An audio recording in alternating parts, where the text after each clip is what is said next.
Hello everyone, welcome back to our channel literary nerds. आज हम discuss करेंगे कि आपको एग्जामिनेशन में अपने आंसर्स कैसे प्रेजेंट करने हैं। तो जो भी इग्नू के एग्जामिनेशन देंगे स्टूडेंट्स, अभी आपके एग्जामिनेशन पोस्टपोन हो गया फर्दर नोटिस तक, बट आगे जब भी आपके एग्जामिनेशन आएंगे तो सबसे मेन पॉइंट रहेगा कि हमें अपना एग्जामिनेशन कैसे प्रेजेंट करना है, क्योंकि सबसे इम्पोर्टेंट चीज होती है आप एग्जाम में कैसे लिख रहे हो। आपकी हैंडराइटिंग इम्पोर्टेंट है, बट कुछ लोगों की हैंडराइटिंग इतनी ज्यादा नीट नहीं होती है, तो आपको टेंशन लेने की जरूरत नहीं है, क्योंकि प्रेजेंटेशन मैटर करेगी उस टाइम पर कि आप अपने आंसर्स को कैसे प्रेजेंट कर रहे हो। तो एग्जामिनर हर चीज को पॉइंट आउट करता है। ये चीज वो जरूर देखेंगे कि आपने अपने आंसर्स को कैसे प्रेजेंट करा है, आपने अपने आंसर्स को नीटली लिखा है या नहीं, आपके आंसर्स को प्रेजेंट करने का तरीका कैसा है।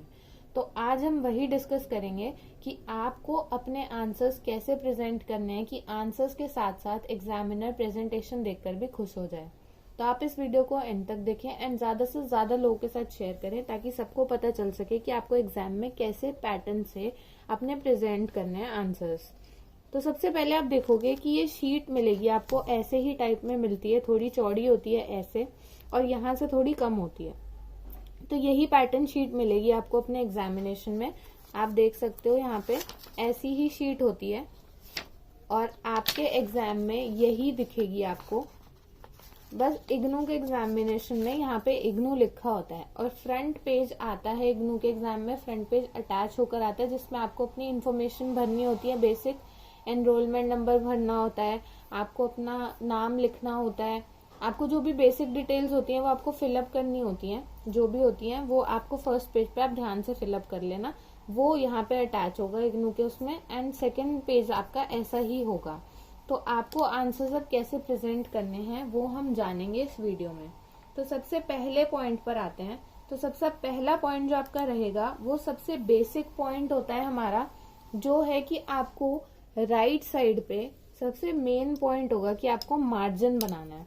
तो मेन पॉइंट ये कि आपको मार्जिन बनाना है, बट जो लेफ्ट साइड पे ऑलरेडी होता है ये आपको पेपर में मिलेगा, बट राइट साइड में मार्जिन नहीं होता है। तो आपको ये ध्यान रखना है कि आपको इसलिए नहीं बनाना है कि आपका शीट का साइज कम हो जाए और आपको आंसर्स कम लिखने पड़े। आपको इस मोटिव से बनाना होगा कि आप अगर राइट साइड पे बना रहे हो तो वो नीट दिखे। तो आपको इतना लेंथ का नहीं लेना है, जैसे कि मैं आपको दिखा देती हूँ, ये एक स्केल से ज्यादा है, तो आपको इतना नहीं लेना है सेम टू सेम, क्योंकि ये बहुत ज्यादा हो जाएगा। तो आपको मेक श्योर करना है कि आप जो अपना मार्जिन बनाओगे राइट साइड पे, वो आप एक स्केल जितना बना सकते हो। आप देख सकते हो जैसे मैंने यहाँ पे एक स्केल मार्क कर दिया है, तो आप इसको एक स्केल जितना मार्जिन बना सकते हो। आपने यहाँ पे मार्जिन ड्रॉ कर देना है। जैसे ही आपने मार्जिन ड्रॉ करा, तो ये मार्जिन आप ड्रॉ कर लोगे।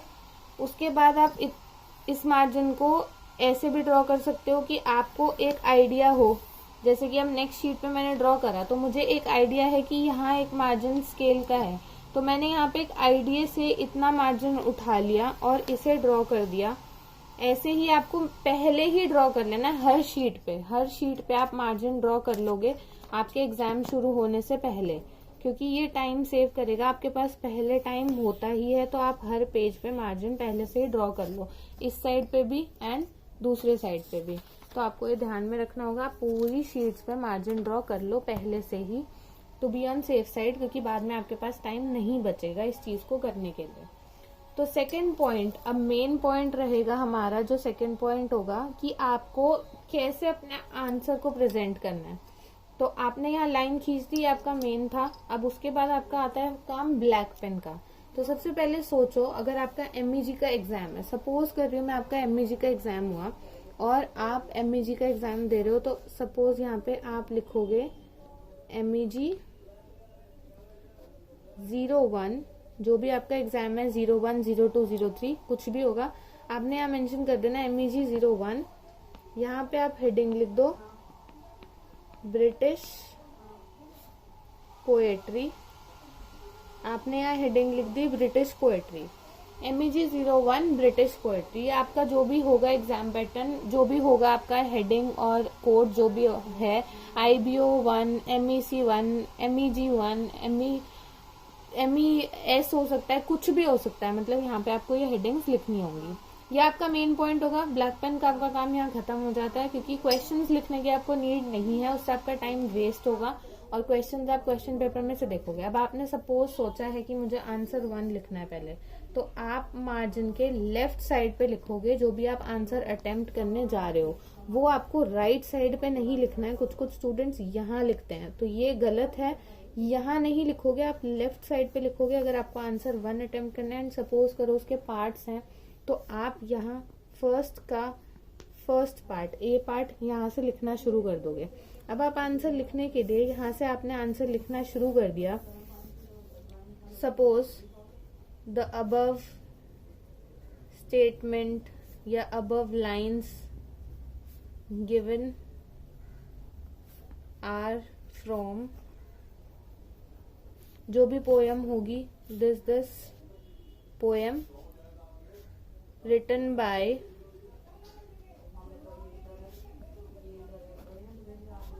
तो ये बेसिक इन्फॉर्मेशन है। मैं आपको एक एग्जांपल दे रही हूँ कि आपने अपना आंसर लिखना शुरू कर दिया। तो सपोज आपने अपना आंसर यहाँ भी लिखा, यहाँ भी लिखा, यहाँ भी लिखा, आपने आंसर लिखना शुरू कर दिया। अब आपका मेन फोकस क्या होगा? अब जैसे कि मैंने आपको दिखाया the above line given are from, ये एक एग्जाम्पल है।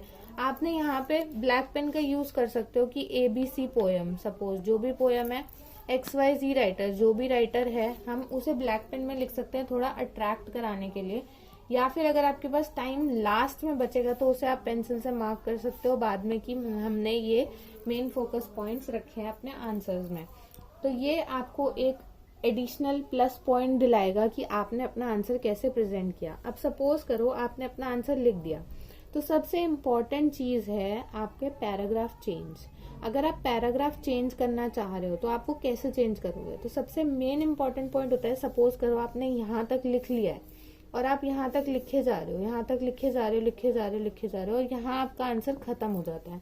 अब इसके बाद आपको करना है पैराग्राफ चेंज। अब पैराग्राफ चेंज आप कैसे करोगे कि आपने यहाँ पे हाफ लाइन से ज्यादा लिख चुके हो आप यहाँ पर, तो कोई दिक्कत नहीं है, यहाँ हाफ है अभी, तो आप आंसर अपना नेक्स्ट पैराग्राफ का यहीं से शुरू कर दो। यहाँ से आप शुरू करोगे, कोई प्रॉब्लम नहीं है। वही चीज अगर आप यहाँ तक लिख चुके हो, सपोज करो कि आपने यहाँ तक लिख दिया है और यहाँ तक आप लिख चुके, अब आपको यहाँ के बाद पैराग्राफ चेंज करना है। तो अगर आप पैराग्राफ चेंज करोगे, थोड़ा सा लगाओ आप सेंस कि यहाँ से अगर आपने पैराग्राफ चेंज करा और आप नेक्स्ट लाइन में यहाँ से लिखोगे तो आपको खुद भी पता नहीं चलेगा कि आपने पैराग्राफ चेंज करा है। तो एग्जामिनर को बहुत मुश्किल हो जाएगी ये जज करने में कि आपने पैराग्राफ चेंज करा हुआ है। तो आपको यहाँ से पैराग्राफ चेंज करने के लिए एक लाइन लीव करनी होगी। तो यहाँ पे ये वाली लाइन फिर लीव कर देना, क्योंकि जब आप ये वाली लाइन लीव करोगे और यहाँ से लिखोगे तो फिर आपके एग्जामिनर को पता लग जाएगा कि यहाँ से पैराग्राफ चेंज हुआ है आपका।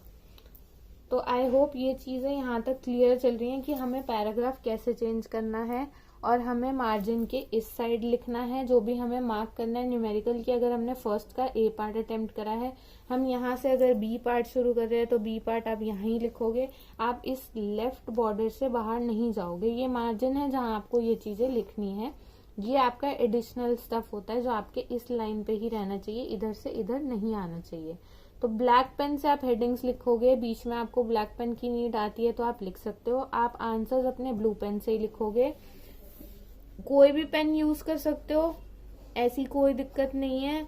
मतलब जेल और बॉल में काफी सारे स्टूडेंट्स का क्वेश्चन आता है कि कौन सा पेन यूज करना है, तो जेल और बॉल जिसमें भी आप कंफर्टेबल हो उसको आप यूज कर सकते हो अपने आंसर्स को लिखने के लिए, या जिसमें आपको लगे कि आपको अपना स्पीड मेंटेन होती है जल्दी जल्दी लिखने में। क्योंकि काफी स्टूडेंट्स को रहता है कि अगर मैं जेल पेन से लिखूं तो जल्दी लिखा जाता है, बॉल पेन से लिखूं तो थोड़ा स्लो जाता है, या ऐसा वाइस वर्सा भी हो सकता है, तो आप वो देख सकते हो। सेकेंडली, मैं आपको ये एडवाइस करूंगी कि अगर आप अपने आंसर्स लिखो तो आप उसे लिखो पॉइंट्स में। अब अगर सपोज मेरा ये आंसर था, मैंने उसे .1 डाल के लिखा या .A डाल के लिख दिया, यहाँ पे मैंने हेडिंग लिख दी उसकी ब्लैक पेन से। सपोज करो ये मेरा पॉइंट था, यहाँ पे मैंने हेडिंग लिख दी, तो ये ब्लैक पेन से हेडिंग आ जाएगी हमारी। उसके बाद मुझे इस पॉइंट के बारे में एक्सप्लेनेशन देनी है। तो जब मैंने एक्सप्लेनेशन दी पॉइंट की, यहाँ पे मैंने कुछ भी लिख दिया, यहाँ पे मैंने एक्सप्लेनेशन दे दी, तो आपको ये ध्यान में रखना है कि वो एक्सप्लेनेशन आपकी 1 to 2 लाइन में एंड ना हो जाए, कम से कम 2-3 लाइन्स में हो, तो ताकि आप सेकेंड पॉइंट यहाँ से शुरू करो तो लगे कि आपने फर्स्ट पॉइंट में कुछ मैटर लिखा है। तो आप सेकेंड पॉइंट यहाँ से शुरू कर सकते हो बहुत इजीली। अब आती है बात कि अगर हमें क्वेश्चन नेक्स्ट लिखना है तो आप क्या करोगे। आपको क्या करना है कि सेकेंड क्वेश्चन आ गया, सपोज करो आपने यहाँ पे फर्स्ट आंसर कंप्लीट कर लिया, आपने आगे भी कर लिया, फर्स्ट आंसर लिख लिया। मैं आपको एक एग्जांपल दे रही हूँ बस इसी शीट पे कि आपने आगे भी लिख लिया सारा A to Z जो भी आपको लिखना था। अब बारी आती है आपकी सेकेंड क्वेश्चन की। तो सबसे मेन फंडा रहेगा कि आप यहाँ से 3 लाइन छोड़ो, 1 2 3 3 लाइन्स छोड़ दो, यहाँ से शुरू करो कि आपको क्वेश्चन 2 शुरू करना है। अब आपने क्वेश्चन 2 का लिखा कि मुझे C पार्ट अटेम्प्ट करना है सपोज, तो आपने यहाँ से लिख दिया। अब आपने यहाँ से लिखना शुरू कर दिया कि this poem refers to this this this, जो भी आपने लिखना चाहना है वो लिख लिया आपने। उसके बाद आपने देखा कि यहाँ पे आपका मैटर जो है वो जा रहा है ज्यादा, तो आपने क्या करना है, आपने सेकंड क्वेश्चन लिख लिया और आपने 3 लाइन यहाँ छोड़नी है। आपने सेकंड क्वेश्चन करना है या थर्ड करना है, आपने 3 लाइन्स छोड़नी ही छोड़नी है। इसका मेन पर्पस क्या है अब मैं आपको बताती हूँ। प्रेजेंटेशन इससे हम कैसे अच्छी करेंगे, क्योंकि हमें इस चीज पे शुरू में ध्यान नहीं देना। हो सकता है हमारा एग्जाम जो है वो लेंदी है, तो ये हमारे एडिशनल पॉइंट्स रहेंगे जिन पे हम फोकस करेंगे अगर हमारे पास टाइम बचता है तो। अब आपने अपने सारे आंसर्स लिख लिए, सेकंड थर्ड फोर्थ जो भी आपको अटेम्प्ट करना था। अब मेन मोटिव है कि अगर आपने 3 लाइन छोड़ी थी तो सबसे पहले आप क्या करोगे, सबसे पहले आप यहाँ पे लाइन ड्रॉ कर दो जिससे कि आपकी नीटनेस और ज्यादा बढ़ जाए। आपने 3 लाइन छोड़ी थी, सेकंड लाइन पे एक लाइन ड्रॉ कर दो जिससे कि क्लैरिटी मिल जाए एग्जामिनर को कि आपने यहाँ पे क्वेश्चन खत्म कर दिया है ये वाला। अब इससे क्या होगा, आपका आंसर नीट दिखने लगेगा कि हाँ आपने बता दिया है कि यहाँ पे मेरा एक आंसर खत्म हो चुका है एंड यहाँ से सेकंड क्वेश्चन शुरू हो रहा है। तो ये चीज ऐसे भी दिख सकती है, बट यस प्रेजेंटेशन करने का तरीका होता है। अगर आप इसे ऐसे प्रेजेंट करके बताओगे तो ऑब्वियसली वो ज्यादा सुंदर दिखेगा। तो ये कुछ पॉइंट्स हैं। एंड मैं आपको एक चीज बता दूं, ये मुझे लगता है सारे स्टूडेंट्स को नहीं पता होगा, इग्नू अब आपको लिमिटेड शीट्स प्रोवाइड करने लगा है। पहले इग्नू की तरफ से क्या होता था कि आपको कुछ शीटें मिल जाती थी, अगर उन्होंने 20-22 शीट्स दे दी हैं तो उसके बाद अगर आप उनसे एक्स्ट्रा शीट मांगते थे तो आपको मिल जाती थी। बट अब इग्नू ने एक लिमिटेड शीट्स का पैटर्न रख दिया है। अब आपको जैसे सपोज करो इतनी शीट्स मिली हैं तो आपको इतनी ही मिलेंगी, इससे ज्यादा शीट्स नहीं मिलेंगी। तो आप अगर ऐसे स्टूडेंट हो जो आप मानते हो कि हाँ ज्यादा लिखने में बिलीव करोगे कि आपको ज्यादा लिखोगे तो मार्क्स ज्यादा मिलेंगे, अगर मैं पर्सनली सजेस्ट करूंगी तो आपको ज्यादा लिखने के साथ साथ कंटेंट पे भी ध्यान देना उतना ही इक्वल इम्पोर्टेंट है। क्योंकि अगर आपने कंटेंट नहीं लिखा और आप कहानी बनाए लिखे चले जा रहे हो तो उसका भी कोई यूज नहीं है। इससे बेटर है कि आप कंटेंट लिखो, पॉइंट्स फॉर्म में आंसर्स लिखो, ताकि आपका एग्जामिनर पॉइंट पढ़ते ही पहचान जाए कि ओके ये स्टूडेंट ने ये वाला पॉइंट मेंशन करा है तो इसे इस चीज की नॉलेज है। यही चीज अगर आप पैराग्राफ में मेंशन करोगे तो हो सकता है वो आपको पूरा पैराग्राफ पढ़े भी ना, या वही चीज स्किप हो जाए उनके पढ़ने से कि जो आपने इम्पोर्टेंट लिखी थी और आपको लग रहा था कि ये इम्पोर्टेंट है। तो मेन यही होता है कि आप हेडिंग में लिखो ताकि वो इजीली अट्रैक्ट हो जाए, दूर से ही दिख जाए। अगर आप ब्लैक पेन से हेडिंग लिखोगे तो ऑब्वियसली मेरे नजर जाएगी सबसे पहले शीट पे कि ओ यहाँ पे हेडिंग लिखी है कुछ और इसका कुछ मतलब है, मतलब इसको एक्सप्लेन आगे करा गया। तो यही मेन पॉइंट होता है। अब इन्होंने लिमिटेड शीट्स देना शुरू कर दिया है तो आप एक काम करना, अगर आप ऐसा करना चाहते हो और आप ज्यादा लिख लेते हो, वैसे तो वो एनफ होती हैं शीट्स, बट कुछ स्टूडेंट्स को लगता है जिनकी हैंडराइटिंग बड़ी होती है, तो जिनकी हैंडराइटिंग काफी ज्यादा बड़ी होती है उन्हें शीट्स ज्यादा चाहिए होती हैं, तो आप उस पर ध्यान रखो कि आप अपने पेजेस पहले ही मार्क करके रख लो। जैसे कि अगर आपको लग रहा है कि एक आंसर आपका 5 पेजेस का होना चाहिए तो आप 5th पेज को पहले ही मार्क कर लो कि मैंने यहाँ पे मार्क कर लिया है कि मेरा एक आंसर जो है, फर्स्ट आंसर जो है मेरा कहाँ तक आना चाहिए। तो आपको मार्क करना पड़ेगा वो पहले ही। अगर आपने वो पहले ही मार्क कर लिया, सपोज करो कि मुझे यहाँ तक लिखना है, मैंने ये मार्क कर लिया, तो ये मेरा एक मार्क बन जाएगा कि फर्स्ट क्वेश्चन मुझे यहाँ तक एनी हाउ खत्म करना है, क्योंकि सेकंड इसके बाद मुझे तभी शुरू करना है, तभी मेरी ये शीट पूरी पढ़ पाएंगी जब मैं पूरा अपना अटेम्प्ट कर सकूं एग्जाम। तो ये जो सारी चीजें होती हैं बेसिक मैंने आपको पहले बता दिया, एक ओवरव्यू दे रही हूँ वापस कि आपको मार्जिन हर शीट पे पहले ही बना लेना है, क्योंकि आपको 10-15 मिनट का टाइम मिलता है एंड दैट इज एनफ। आपको हार्डली 5 मिनट लगेंगे हर शीट पे एक मार्जिन लाइन ड्रॉ करने में। तो right side and left side दोनों पे आपको मार्जिन ड्रॉ करना है। हेडिंग के लिए आप ब्लैक पेन यूज करोगे। जो भी आपकी हेडिंग होगी आप लिख दोगे तो ज्यादा बेनिफिशियल है, क्योंकि एक लुक दे देता है कि हाँ आपने एग्जामिनेशन के पॉइंट ऑफ व्यू से पूरा लिखा है कि आपका कौन सा कोड है और कौन सा एग्जाम है। उसके बाद आपको लेफ्ट साइड पे ही अपने क्वेश्चंस को लिखना है। राइट साइड पे आप अपने इन पॉइंट्स को लेकर नहीं आओगे एंड आंसर्स आप कभी भी यहाँ से स्टार्ट नहीं करोगे मार्जिन से, आपको मार्जिन के बाद से ही लिखना शुरू करना है। पैराग्राफ चेंज कैसे करना है ये मैंने आपको बता दिया है। पॉइंट्स में आंसर्स लिखने हैं, कोशिश करनी है जितने पॉइंट्स में लिख सको। क्वेश्चन चेंज करते ही 3 लाइन का गैप छोड़ना है ताकि आप बीच में एक लाइन ड्रॉ कर सको, ताकि आपको वो चीज आप बाद में करोगे, ये चीज आपको एंड में करनी है। ये चीज ध्यान रखना अगर आपके पास टाइम बचेगा तो, क्योंकि अगर आपने ये पहले ही करना शुरू कर दिया तो ऐसा ना हो कि आप अपना कोई क्वेश्चन मिसअप कर दो, और क्वेश्चन मिस कर दोगे तो वो ज्यादा डिफिकल्ट हो जाएगा। ये चीज एक बार को मिस हो भी जाएगी तो कोई इश्यू नहीं है, क्योंकि ये हमारी प्रेजेंटेशन में मैटर करता है। तो ये है एक तरीका जिससे आप अपने आंसर्स को प्रेजेंट करोगे तो श्योरिटी है कि आपको गुड मार्क्स आएंगे ही आएंगे, क्योंकि ये एक गारंटी है कि आपने कंटेंट के साथ साथ अपनी प्रेजेंटेशन पे ध्यान दिया, जो एग्जामिनर फॉर श्योर इग्नोर नहीं करेगा। तो आज की वीडियो में इतना ही था। आई होप ये वीडियो आपके लिए काफी यूजफुल रहेगी कि आप एग्जामिनेशन में कैसे अपने मार्क्स अच्छे ला सकते हो एंड कैसे अपने आंसर्स को प्रेजेंट कर सकते हो जिससे कि आपके अच्छे मार्क्स आ सके।